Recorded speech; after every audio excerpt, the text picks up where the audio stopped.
So you're the first person I know to go all in on AI. You love AI. I hate AI. Oh, I hate it. It's a thing people can't talk about, apparently. I use it. You've done a lot of public experimentation in AI. Right, it's no yeah. secret. Yeah, it's no secret. But you hate it and love it. So how does that work? Okay, so look, for my new company, my goal is to solve top of funnel game discovery, which is to say, when people try to discover new games, how do they do it?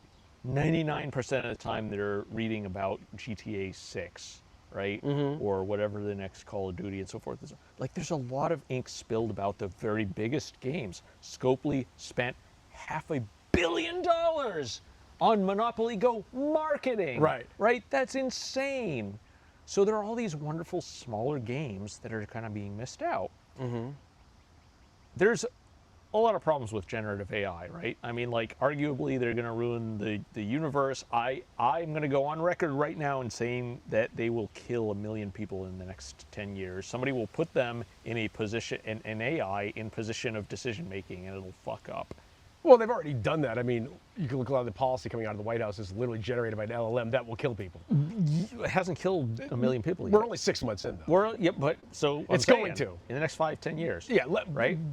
Next 2. And then there's like, there are some environmental concerns, which I think are they're like I think they're my least of the concerns. I feel like it can be mitigated. And then there's they literally are trained on copyrighted stuff, right?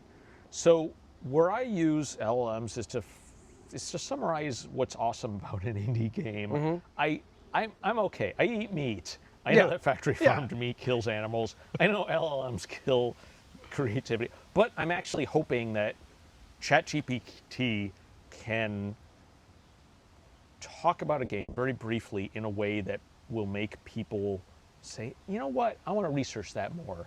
I want to go and because I saw one of Ralph's pinball games, and I want to look at a human YouTuber talking about one of the games and do that sort of on ramp. So that's how I like AI.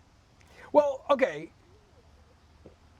So I have a bunch of AI questions, but also discovery. I have discovery questions too. Ask me the AI question. Ask me the tough questions.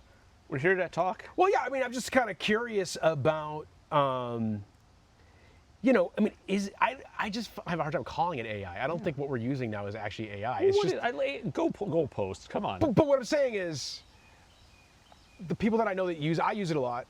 I use it. I think it's great for programming because it's basically programming is using a lot of patterns, and it's essentially just matching patterns. Right. It's a statistical word engine, as they say. Yes. Right, so it's like very good at programming because a lot of what I do has been done 1 million times before, and you can go, oh, this is what this person wants. And you are a senior engineer. Right, I grew up in an era before AI where I had to learn something. How to actually use it. Right, yes. But I think that a lot of people, like a friend of mine the other day had a problem. He's trying to write something, some legal document, and this LLM doesn't know.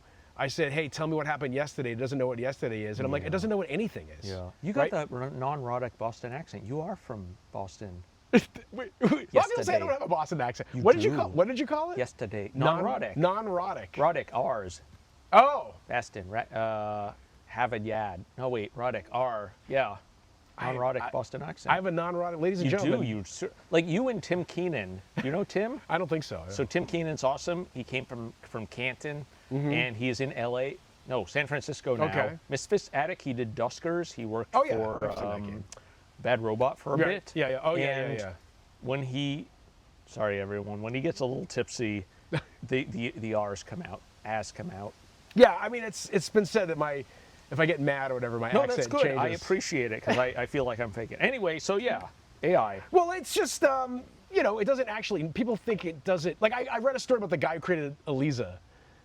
Right. And he said one day he came into his office and his secretary was using it, and he said, well, what are you using it for? And she said, oh, it's like a great therapist or whatever. And he said, no, please, that's not what it's literally just a parlor trick. It's a parrot. Right, and so this is a more complex parrot. It's a more complex parrot, but then again, perhaps a lot of human beings are just complex parrots. So maybe it is intelligence. I think. I mean, for all intents and purposes. I talked to Claude today to figure out like what are the security holes in my Fast API, and it's like you are not using JWT tokens. Yeah. Whatever, yeah. Yeah. And JWT.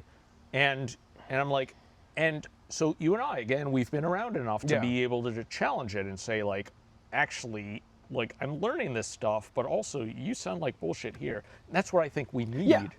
I just kind of feel bad for the generation growing up today that doesn't have the background in facts and is just learning through AI only. I don't know what How's that going to work? Is it like the same thing as Wikipedia back when the Wikipedia generation? Sure, Wikipedia is a bit more accurate than AI. I think it is. I don't. Because it has multiple humans perhaps being able to call bullshit Humans on are it. squishy and, This and is wrong. true. This is true. Yeah, I don't know. It's I think that people don't.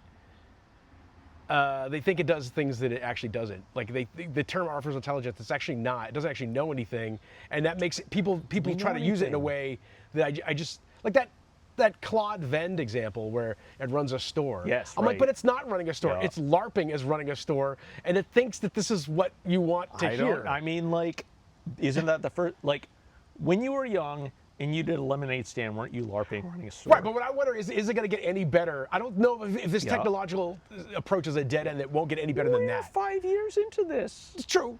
5 years into game development, and we had the ability to like plot pixels, Yeah, yeah. right? I mean, like it's pretty interesting. It is fascinating, but I just feel like we're going to hit some sort of asymptotic limit where it just doesn't get any better at some of these things. Even if we don't advance in the tech, I think that we'll find optimizations that are kind of interesting. Like, Yeah. So I think about, like, you grew up in the 80s, arcade games. Yeah.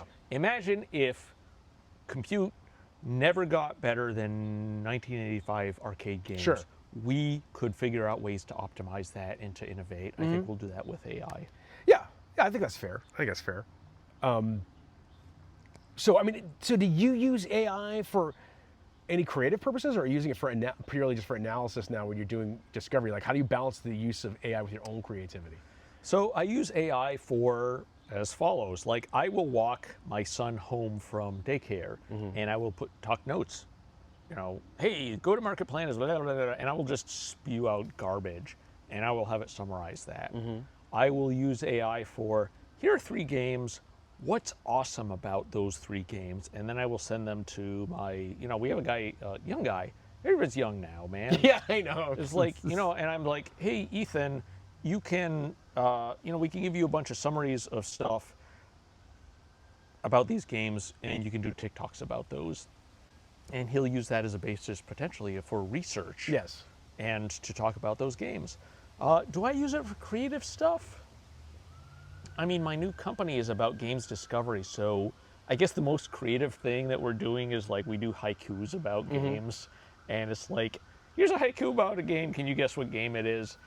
That's kind of creative, but really, I don't want to kill the creative spirit in humans. What I want to do is I want to encapsulate sort of first blush, here's a really great game, here's what might be interesting about that game. If that interests you, here are jumping off points to talk to, to listen to streamers, to go to the studio's website, Right. to go to the Steam page, and so forth and so on. Yeah, I mean, I feel like the uses that you described are what it's good at, which is things that don't need to be accurate or correct. It's basically, I use it for pitches. Yeah. I say, hey, I'll feed it a document that describes a platform. Yeah. Maybe there's a grant program or whatever, and it lists out parameters like we want. Yeah. I'll be like, give me 10 ideas for Right. this, And one vet of them is them. good. Right. And I'm like, okay. Yep. It's very good for that kind of stuff. But I do think the way I use it in programming, I think a lot of the code it generates is stuff that I would have hired an intern to do, and I don't Yeah, need them and they anymore. get it wrong, and you'd be like, Right, actually, exactly. Right. And so I think in code it's going to get pretty good. I agree. I mean, only- it's already pretty good. It's already pretty good, but here's the thing: I've managed programmers, so I Yes. know how to manage an AI. Yeah. As if it was It's weirdly the same. It's kind of like having an intern that kind of knows what they're talking about, but is also a pathological liar. Smart and overconfident. Yeah. And Yeah. so, it's almost, I'm just kind of thinking in the future, will any code end up being like machine language that we don't touch and we just explain in natural language what we want? I don't know.